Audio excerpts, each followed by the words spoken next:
युवकों मोदी सरकार देवे 15,000। आज खोलिला पोर्टाल केमिति करिवे पंजीकरण जानतु। मोदी सरकार युवक मानक प्रथम चाकरी रे 15,000 टंका देवाई काम आरंभ करिसेंती। प्रधानमंत्री विकास भारत रोजगार योजना पोर्टाल को आज लाइव करा जाइए।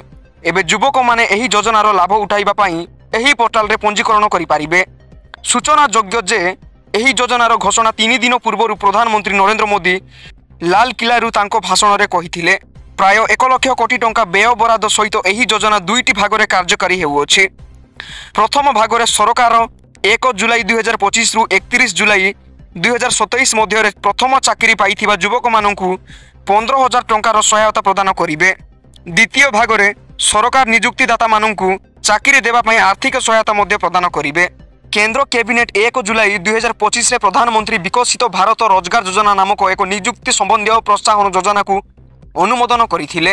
49,486 टंका व्यय सहित एही योजना 2 वर्ष मध्य देश में 3.5 कोटी रु अधिक नियुक्ति सृष्टि को प्रोत्साहित करने लक्ष्य रखी अछि। प्रधानमंत्री विकसित भारत रोजगार योजना उत्पादन क्षेत्र उपर विशेष ध्यान देई समस्त क्षेत्र में नियुक्ति सृष्टि, नियुक्ति संभावना एवं सामाजिक सुरक्षा को प्रोत्साहित करने लक्ष्य रखी अछि। एही योजना अधीन में नूतन चाकरी पाइथिबा युवक मानकु 2टी किस्ती 15,000 मिलिबो। एही राशि 2टी किस्ती रे दिया जिवो।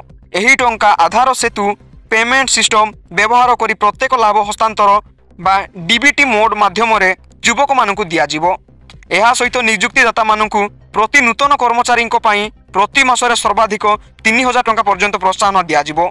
एही टंका सीधा सड़क नियुक्तिदाता मानक पान लिंक होइथिबा अकाउंट को स्थानांतरित हेबो।